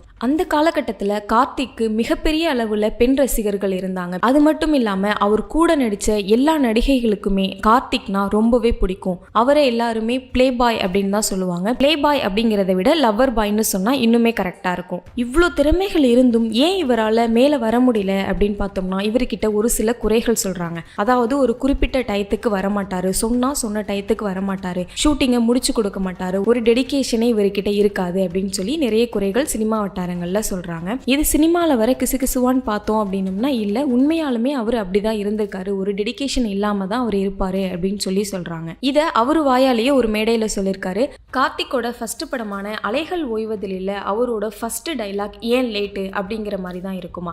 நான் ஃபர்ஸ்ட் ஏன் லேட்டு அப்படின்னு சொல்லி ஹீரோயின் கிட்ட கேட்டேன். ஆனால் இந்த படத்துக்கு அப்புறம் ஒரு டைரக்டரும் என்கிட்ட ஏன் லேட்டு அப்படின்னு தான் கேட்குறாங்க. இதுக்கு நான் காரணம் இல்லை, பாரதி ராஜா தான் காரணம், நீங்கள் அவர்கிட்ட தான் கேட்கணும் அப்படின்னு சொல்லி ரொம்பவே நகைச்சுவையாக பேசியிருக்காரு. இன்னொரு உதாரணமாக பார்த்தோம்னா, நாடோடி தென்றல் அப்படிங்கிற படத்தை பாரதி ராஜா டைரக்ட் பண்ணுறாரு. அந்த படத்துக்கு மியூசிக் எல்லாமே முடிஞ்சிருச்சு. பேலன்ஸ் கார்த்திக்கோட டப்பிங் மட்டும்தான் இருக்கு. படம் குறிப்பிட்ட தேதி ரிலீஸ் பண்ணுறோம் அப்படின்னு சொல்லிட்டாங்க. இவர் டப்பிங்க்கு வரமாட்டேங்கிறாரு. கிட்டத்தட்ட படம் ரிலீஸ் பண்ணுறதுக்கான தேதி நெருங்கிருச்சு. இன்னைக்கு வரேன் நாளைக்கு வரேன் அப்படின்னு சொல்லிட்டே இருக்காரு. இந்த மாதிரி 4 நாள் டிலே பண்ணிட்டாரு. பாரதி ராஜாவுக்கு என்ன பண்றதுன்னே தெரியல. படத்தை ரிலீஸ் பண்ணணுமே அப்படின்னு சொல்லி ரொம்பவே டென்ஷனா இருக்காரு. ஒரு கட்டத்துல என்ன பண்றாருன்னா, நம்மளால அந்த சொன்ன தேதியில படத்தை ரிலீஸ் பண்ண முடியாது, இந்த படம் நமக்கு வேண்டாம் அப்படின்னு சொல்லி டிராப் பண்ற நிலைமைக்கு போய் அவரு கிளம்பிட்டாரு. அப்புறம் மறுநாள் என்ன ஆகுதுன்னா, நம்ம படத்தை எடுத்து முடிச்சிட்டோம், கோவத்துல இந்த மாதிரி நம்ம பண்ணிடக்கூடாது அப்படின்னு சொல்லி திருப்பி கிளம்பி வராரு. அங்க இருக்கிறவங்கள்ட்ட சரி கார்த்திக்கு ஃபோன் பண்ணுப்பா, இன்னைக்காவது அவன் வரானான்னு பார்க்கலாம் அப்படின்னு சொல்லி கேட்கிறாரு. அவர் வந்துட்டாரு அப்படின்னு சொல்லி பக்கத்துல இருக்கிறவரு சொல்றாரு. என்னது வந்துட்டானா, எப்போ வந்தான் அப்படின்னு சொல்லி கேட்டிருக்காரு. நேத்தி நைட்டே வந்தாரு அப்படின்னு சொல்லியிருக்காரு பக்கத்துல இருந்தவர். எப்போ போனாருன்னு கேட்டதுக்கு விடிய காலையில தான் போயிட்டாரு அப்படின்னு சொல்லியிருக்காரு. என்ன பேசி முடிச்சாச்சா அப்படின்னு கேட்டப்ப எல்லாமே பேசி முடிச்சுட்டாங்க. நல்லா பேசியிருக்கானா அப்படின்னு சொல்லி கேட்டிருக்காரு. நல்லா பேசியிருக்காங்க, நீங்க வேணாலும் பாருங்க அப்படின்னு சொல்லி படத்தை பார்த்துருக்காங்க. ரொம்பவே நல்லா பேசியிருந்திருக்காரு. பாரதி ராஜா உடனே கார்த்திக்கு ஃபோன் பண்ணி, இந்த டேலண்ட் உங்ககிட்ட இருக்கிறதுனால தான் இன்னும் நீ சினிமாவில் இருக்க அப்படின்னு சொல்லிட்டு வச்சிருக்காரு. என்னதான் அவர்கிட்ட சில குறைகள் இருந்தாலுமே டேலண்ட்னு பார்த்தோம்னா அவர் அடிச்சுக்கிற அளவுக்கு இன்னைய வரைக்கும் வேற ஹீரோ ஹீரோ வரல அப்படின்னு தான் சொல்லணும். இசைஞானி இளையராஜாவுக்கும் கவிப்பேரரசு வைரமுத்துவுக்கும் என்ன பிரச்சனை? அவங்க 2 பேரோட கூட்டணியில ஏன் பாடல்கள் வர்றதில்லை? இதை தெரிஞ்சுக்கிறதுக்கு முதல்ல நம்ம கவிப்பேரரசு வைரமுத்து அவர்களோட ஆரம்ப காலகட்டத்துக்கு போகணும். அவரோட ஆரம்ப காலம் அப்படிங்கிறது ரொம்பவே கடினமாக தான் இருந்திருக்கு. இளமை காலம் அப்படிங்கிறது ரொம்ப வறுமையிலையும் புறக்கணிப்பிலையும் தான் அவரோட இளமை காலங்கள் இருந்திருக்கு. அவரு கல்லூரியில BA படிச்சுட்டு இருக்கும்போது மரபு கவிதையில வைகறை மேகங்கள் அப்படிங்கிற கவிதை தொகுப்பை எழுதுறாரு. அந்த புத்தகம் அந்த ஆண்டே வேற ஒரு கல்லூரியில பாடமாக்கப்படுது. ஆனா அந்த புத்தகத்தை நீக்கிடுறாங்க. ஏன் அப்படின்னு பார்த்தோம்னா, மாணவர் எழுதிய ஒரு புத்தகத்தை பேராசிரியர் பாடம் எடுக்க கூடாது அப்படிங்கிற ஒரு ரூல்ஸ் இருக்கு. அதனால அவர் எழுதின அந்த புத்தகத்தை நீக்கிடுறாங்க. இந்த காலகட்டத்துல வைரமுத்து என்ன பண்றாருன்னா, இயக்குனர் பாரதி ராஜாவை மீட் பண்றதுக்கு நிறைய முறை ட்ரை பண்ணிட்டு இருக்காரு. ஆனா அவரை மீட் பண்ண முடியல. ஏன்னா இந்த காலகட்டம் மாதிரி அப்போ ஈஸியா சினிமால வாய்ப்புகள் கிடைக்காது, யாரையும் சந்திக்க முடியாது. இந்த சமயத்துல ஒரு முறை பாரதி ராஜாவை சந்திக்கிற வாய்ப்பு வைரமுத்துக்கு கிடைக்குது. அப்ப அவர் என்ன பண்றாருன்னா, அவர் திருத்தி எழுதிய தீர்ப்புகள் அப்படிங்கிற கவிதை தொகுப்பை பாரதி ராஜா கிட்ட கொடுக்கிறாரு. பாரதி ராஜாவுக்கு பெரிதா வாசிப்பு பழக்கங்கள்லாம் எதுவும் இல்ல, இருந்தாலுமே அந்த கவிதை புத்தகத்தை கையில வச்சிருக்கிறாரு. பாரதி ராஜாவை சந்திக்கும் போது வைரமுத்து என்ன சொல்லிருக்காருன்னா, திரைப்பட பாடல்களுடைய முகத்தை மாற்றி அமைக்கணும் அப்படின்னு முயற்சி செஞ்சிட்டு இருக்கேன், உங்களுக்கு வாய்ப்பு இருந்துச்சுன்னா என்ன பயன்படுத்தி கொள்ளுங்க அப்படின்னு சொல்லியிருக்காரு. பொதுவா வாய்ப்பு தேடுறவங்க என்ன பண்ணுவாங்கன்னா, ஒரு ரெக்வஸ்டா கேட்கிற மாதிரி தான் கேட்பாங்க. ஆனா அவரு அப்படி கேட்கல. ஏன்னா அது கவிஞர்களுக்கே உள்ள செருக்கு, இன்னும் சொல்லணும்னா தமிழுக்கு உள்ள செருக்குன்னு கூட சொல்லலாம். வைரமுத்துவோட திருத்தி எழுதிய தீர்ப்புகள் கவிதை தொகுப்பை படிக்கிறதுக்கான ஒரு சூழல் ஏற்படுது. அப்போ அந்த புத்தகத்தை வாசிச்சு பாக்குறாரு பாரதி ராஜா. அவரு வியந்து போறாரு, இது என்ன தேனி பக்கம் உள்ள ஸ்லாங்கா இருக்கே அப்படின்னு சொல்லி யோசிக்கும் போது, என்னடா அப்படின்னு சொல்லி விசாரிச்சோம்னா அவங்க 2 பேரும் ஒரே ஊருக்காரங்களா இருக்காங்க. அதனால பாரதி ராஜா என்ன பண்றாருன்னா, வைரமுத்துவை இசைஞானி இளையராஜா கிட்ட அறிமுகப்படுத்தணும்னு விருப்பப்படுறாரு. அதே போல அறிமுகமும் செய்யறாரு. ஆனா இளையராஜாவுக்கு பெரிதா விருப்பம் இல்லை. ஏன் அப்படின்னு பார்த்தோம்னா, அந்த காலகட்டத்துல கவியரசர் கண்ணதாசன், புலமை பித்தன் நிறைய பாடலாசிரியர்கள் இருந்தாங்க. இருந்தாலுமே இளையராஜாவால பாரதி ராஜா கேட்டதுனால இதை மறுக்க முடியல. சரின்னு யோசிச்சு இளையராஜா என்ன பண்றாருன்னா, ஒரு கஷ்டமான டியூன் ஒன்னத்தை போடுறாரு. இந்த டியூனுக்கு அந்த பையனால எழுத முடியாது அப்படின்னு அவர் நினைச்சுக்கிறாரு. ஆனா வைரமுத்து என்ன பண்றாருன்னா, அதை எளிமையா கையாண்டுக்கிறாரு. ஏன்னா அவரு மெட்டுக்கு பாட்டு எழுதி எழுதி நிறைய பயிற்சிகள் எடுத்திருக்காரு. அந்த பாட்டு தான் 1980 நிழல்கள் படத்துல வந்த ஒரு பொன்மாலை பொழுது. இதுதான் வைரமுத்துவோட முதல் பாடல். இளையராஜா பாரதி ராஜாவை கூப்பிட்டு என்ன சொல்றாருன்னா, இவன் என்னையா இப்படி எழுதுறான், இருக்கிறவனெல்லாம் தூக்கி சாப்பிட்டுருவான் போலயே அப்படின்னு சொல்லியிருக்காரு. அதுக்கப்புறம் மிகப்பெரிய அளவுல வைரமுத்துவை ஆதரிச்சது இளையராஜா தான். இவங்க 2 பேரும் நட்போட பழகிய போட்டோக்கள்லாம் இன்னமுமே இணையத்துல நம்மளால பார்க்க முடியுது. அதுக்கப்புறம் தொடர்ந்து 6 வருஷம் இவங்க 2 பேரும் சேர்ந்து தான் ஒர்க் பண்றாங்க. அதுக்கப்புறம் இளையராஜாவுக்கும் வைரமுத்துக்கும் சின்ன சின்ன மனஸ்தாபங்கள் வருது. எதனால அப்படின்னு பார்த்தோம்னா, இவர் எழுதிய பாடல்கள்ல இளையராஜா சில திருத்தங்களை செய்யறாரு. ஆரம்பத்துல இது சின்ன மன வருத்தமா தான் இருந்திருக்கு. ஆனா போக போக போக வைரமுத்துவோட பாடல்கள்ல இளையராஜா திருத்தம் செய்யறது அவருக்கு பிடிக்கல. இதுதான் மிகப்பெரிய காரணமா இருந்திருக்கு அவங்க 2 பேரும் பிரியறதுக்கு. ஆனா சினிமா வட்டாரங்கள்ல நிறைய காரணங்கள் சொல்றாங்க. சாதினால பிரிஞ்சுட்டாங்க, இல்ல அவங்க 2 பேருக்குள்ள கொடுக்கல் வாங்கல் பிரச்சனை இருக்கு, இதனாலதான் பிரிஞ்சிருக்காங்க அப்படின்னு சொல்றாங்க. ஆனா அவங்க 2 பேரும் பிரிஞ்சதுக்கான முக்கிய காரணம் பார்த்தோம்னா குறுக்கீடுகள் தான். இது மட்டும் இல்லாம இளையராஜா கூட இருக்கிறவங்களும் வைரமுத்து கூட இருக்கிறவங்களும் இந்த பிரச்சனையை இன்னும் கொஞ்சம் பெருசாக்கி 2 பேருக்குள்ள விரிசல அதிகமாக்கியிருக்காங்க. இவங்களோட கடைசி படம் அப்படின்னு பார்த்தோம்னா கடலோர கவிதைகளா தான் இருந்திருக்கு. ஒரு காலகட்டத்துல வைரமுத்து என்ன பண்றாருன்னா, சமரசத்துக்கு ரெடியா இருக்காரு. ஆனா இளையராஜா கிட்ட இருந்த மனக்கசப்பு நீங்காம அது தொடர்ந்துகிட்டே இருக்கு. அதுக்கப்புறம் பார்த்தோம்னா வைரமுத்து தொடர்ந்து வேலை பார்த்துக்கிட்டே தான் இருக்காரு. 6 வருஷம் அவரோட பாட்டுக்கள் பெருசா போகல அப்படின்னு தான் சொல்லணும். அந்த காலகட்டத்துல பாரதி ராஜாவா இருக்கட்டும், பாலச்சந்திரா இருக்கட்டும், AVM ஸ்டூடியோவா இருக்கட்டும், இவங்க எல்லாருமே வைரமுத்துக்கு ஆதரவா தான் இருந்திருக்காங்க. அதுக்கப்புறம் இசைப்பியல் AR ரஹ்மான் வர வரைக்குமே வைரமுத்துக்கு ஒரு தடுமாற்றம் தான் இருந்திருக்கு. அவர் வந்ததுக்கு அப்புறம் வைரமுத்துவோட பாடல்கள் திரும்பவும் ஹிட் அடிக்குது. இயக்குனர் பாக்யராஜ் பிறந்து வளர்ந்தது எல்லாமே கோயம்புத்தூர் பகுதிகளில் தான். அந்த பகுதிகளில் நிறைய நாடகங்கள் போடுவாங்களாம். கோயில் விழாக்களுக்கும் இல்லை மற்ற விழாக்களுக்கும் நாடகங்கள் போடுவாங்களாம். அந்த நாடகங்களை இயக்குனர் பாக்யராஜ் போய் பார்ப்பாராம். அதை பார்க்கும்போது அவருக்கும் நடிக்கணும் அப்படிங்கிற எண்ணம் வந்திருக்கு. நிறைய நாடகங்களை பார்த்து அதை பற்றி அவரோட ஃப்ரெண்ட்ஸ் கிட்ட விமர்சிச்சுட்டு இருப்பாராம். அப்படி ஒரு நாள் பேசிட்டு இருக்கிறப்ப, என்னப்பா நாடகம் போடுறாங்க, ஒன்று பணக்கார வீட்டு பையன் ஏழை பொண்ணை லவ் பண்ணுறான், இல்லை பணக்கார வீட்டு பொண்ணு ஒரு ஏழை விவசாயி பையனை லவ் பண்ணுது, சாதி மதம் பணம் இது எல்லாத்தையும் கடந்து அவங்க எப்படி கல்யாணம் பண்ணிக்கிறாங்க, இல்ல அவங்களோட வாழ்க்கை எப்படி மாறுது, இது மட்டும்தான் கதையா, வேற கதையே இல்லையா அப்படின்னு சலிப்பா அவரோட ஃப்ரெண்ட்ஸ் கிட்ட பேசிட்டு இருந்திருக்காரு. அப்ப அவரோட ஃப்ரெண்ட்ஸ் என்ன சொல்லிருக்காங்க அப்படின்னா, ஓ அப்படியே அவ்வளவு இருந்துச்சுன்னா நீ போய் கதை எழுத வேண்டியதானப்பா அப்படின்னு சொல்லி உசுப்பேத்திட்டு இருக்காங்க. இதை யோசிச்சுக்கிட்டே அவரு வீட்டுக்கு வந்துட்டாரு. அந்த ஊர்ல ஒரு பண்ணையார் இருக்காரு. அவரு ரொம்பவே நல்லவர், நிறைய தர்மங்கள் செய்வாரு அப்படின்னு சொல்லி மக்களால சொல்லப்படுறாங்க. அவருக்கு ஒரு பையன் இருக்காரு. பண்ணையாரோட மனைவி இறந்துட்டாங்க, இருந்தாலுமே ரொம்பவே பொறுப்பா அவரோட பையனை அவரே வளர்த்திருக்காரு. பண்ணையாருக்கு ஒரு தங்கச்சி இருக்காங்க, தங்கச்சி இறந்துடுறாங்க. அந்த பொண்ணையும் இவரு தான் வளர்த்துட்டு இருக்காரு. இவர் என்ன நினைக்கிறாரு அப்படின்னா, தன்னோட பையனுக்கும் தங்கச்சி பொண்ணுக்கும் மேரேஜ் பண்ணி வச்சிடலாம் அப்படின்னு சொல்லி யோசிச்சுட்டு இருக்காரு. இந்த டைம்ல திடீர்னு ஒரு நாள் ஒரு தந்தி வருது. அந்த தந்தியை பார்த்ததுமே அவர் ரொம்பவே ஷாக் ஆயிடுறாரு. அந்த விஷயத்தை பத்தி தன்னோட குடும்பத்தில் உள்ளவங்க கிட்ட எல்லாம் எதுவுமே பேசாம அமைதியா இருக்காரு. ஒரு குறிப்பிட்ட நாள்ல வீட்டுல தங்க வைக்காம தன்னோட குடும்பத்தை சேர்ந்தவங்களை வெளில தங்க வைக்கிறாரு. வேலைக்காரங்களுக்கு கூட லீவ் விட்டு அவங்களையும் வீட்டுக்கு அனுப்பிடுறாரு. எல்லாரையும் அனுப்பிட்டு அவர் மட்டும் தனியா அந்த வீட்டுல யாருக்காகவோ வெயிட் பண்ணிட்டு இருக்காரு. அந்த சமயத்துல தந்தி அனுப்பின அந்த ஆள் வராரு. அந்த ஆளை பார்த்ததும் பண்ணையார்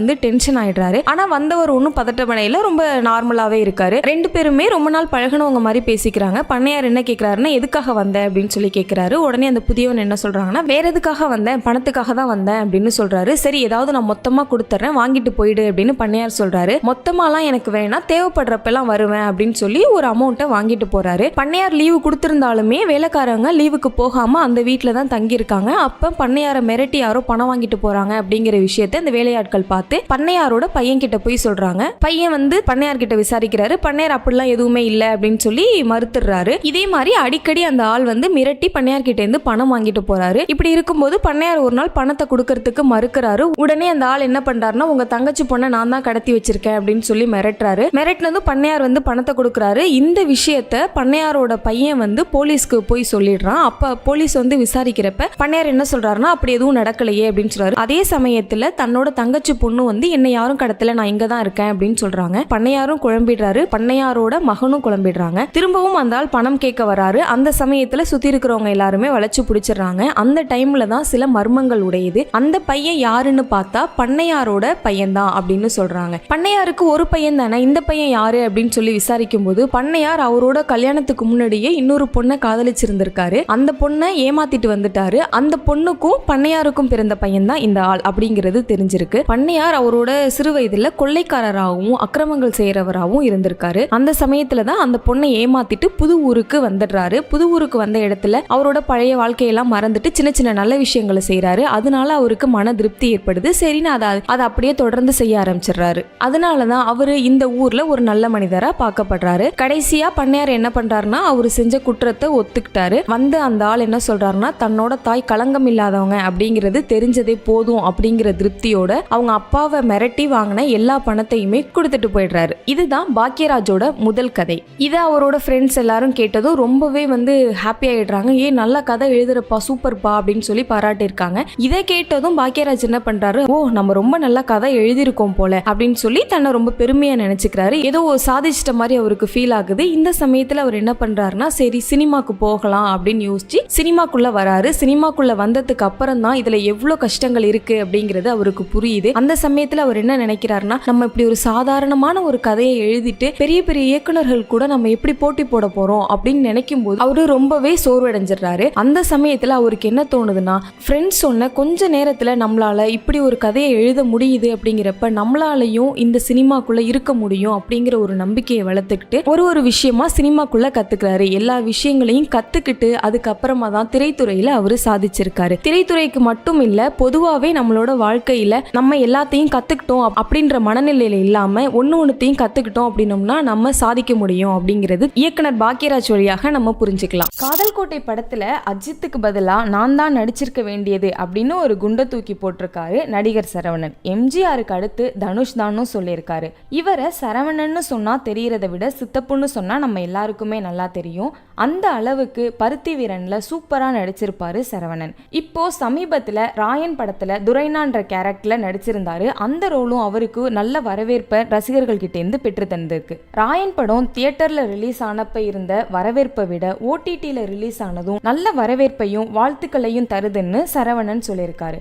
இது இல்லாமல் நடிகராக இருந்து டைரக்டர் ஆகி அதுவும் பிளாக் பஸ்டர் ஹிட் கொடுக்கறதெல்லாம் ரொம்ப பெரிய விஷயம். எம்ஜிஆருக்கு அப்புறம் தனுஷ் தம்பி தான் அந்த மாதிரியான படங்களை கொடுக்குறாரு.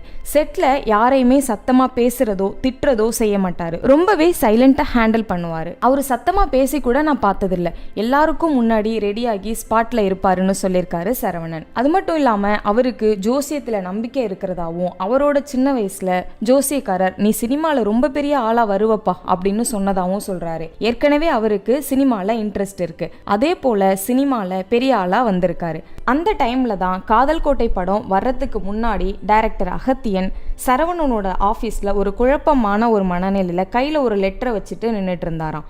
அதை பார்த்த சரவணன் அவரை கூப்பிட்டு கேட்டப்போ அது அகத்தியன் வைஃப் கிட்டேருந்து வந்த லெட்டராகவும் அதில் 3 மாசமா நீங்கள் எங்களையும் குழந்தைங்களையும் பார்க்க வராமல் இருக்கீங்க, வந்து ஒரு முறையாவது பார்த்துட்டு போங்க அப்படின்னு எழுதியிருந்தாங்களாம். படம் வேற ஆரம்பிக்கணும், எப்போ எப்படி ஆரம்பிக்கிறதுன்னு தெரியல அப்படின்னு அகத்தியன் புலம்பிட்டு இருந்தாராம். அப்போ இந்த லெட்டரை அடிப்படையாக வச்சு ஒரு லவ் ஸ்டோரி எழுதி எடுத்துட்டு வா, படம் பண்ணலான்னு சொன்னாராம் சரவணன். அப்படி வந்த கதை தான் காதல் கோட்டை.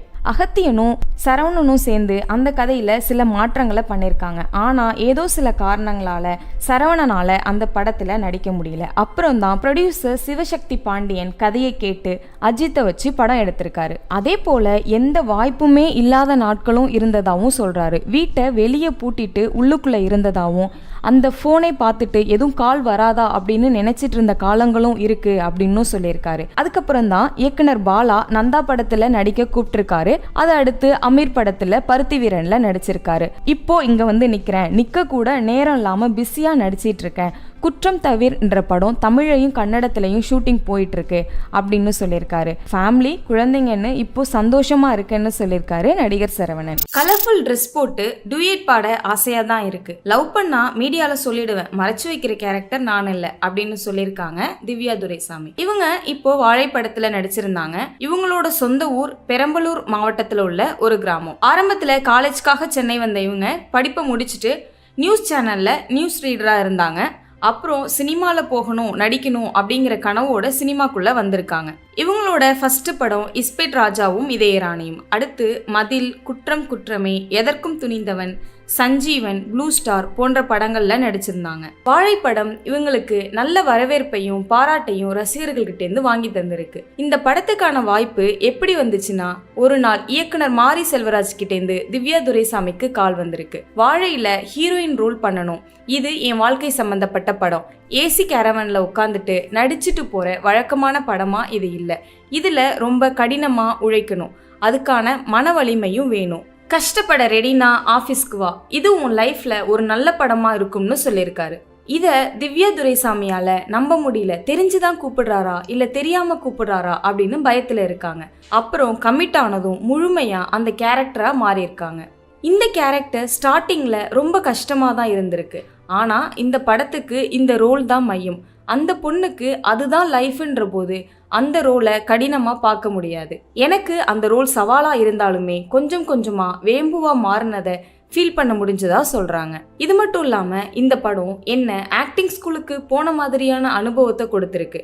அதுவும் ஸ்கூல் ஹெட் மாஸ்டரே டீச்சரா இருந்து பாடம் சொல்லி கொடுத்த மாதிரி இருந்திருக்கு அப்படின்னு சொல்லியிருக்காங்க. இந்த வாய்ப்புக்கு அப்புறம் எவ்வளோ பெரிய வாய்ப்பு வந்தாலும் பயப்பட மாட்டேன். பயம்ன்றத எந்த மீனிங்ல சொல்றேன்னா, பர்ஃபார்மன்ஸ் கஷ்டமா இருக்குமோ இல்ல சூழ்நிலை கஷ்டமா இருக்குமோங்கிற பயம்லாம் என்னை விட்டு போன மாதிரி நினைக்கிறதா சொல்றாங்க. மேலும் சினிமா என்னோட கனவு, அப்படி கனவோட வந்த எனக்கு நான் எதிர்பார்த்த மாதிரியே படத்துல வாய்ப்பு, மனநிறைவான ரோல், அதுக்கு ஃபேன்ஸ் கிட்டேந்து வந்த பாராட்டு, இது எல்லாம் எனக்கு மகிழ்ச்சியையும் மன திருப்தியையும் தருவதா சொல்லியிருக்காங்க. இதுக்கு தான் இவ்வளோ தூரம் கஷ்டப்பட்டேன்னு நினைக்க தோணுது அப்படின்னு சொல்றாங்க. எனக்கும் கலர்ஃபுல் ட்ரெஸ் போட்டு டூயட் சாங்லாம் ஆடணும்னு ஆசையெல்லாம் இருக்கு. அதுக்கான வாய்ப்பு இன்னும் வரல, வந்தா ஹாப்பி தான். என்னால கலர்ஃபுல் ட்ரெஸ்லயும் நடிக்க முடியும், அழுக்கு ட்ரெஸ்லயும் நடிக்க முடியும்னு சொல்லியிருக்காங்க. எல்லாருக்குமே லவ் பண்ண பிடிக்கும். நான் லவ் பண்ணா சோசியல் மீடியால சொல்லிடுவேன், மூடி மறைக்கிற கேரக்டர் நான் இல்லை. இப்ப வர அப்படி எதுவும் இல்லைன்னு சொல்லியிருக்காங்க.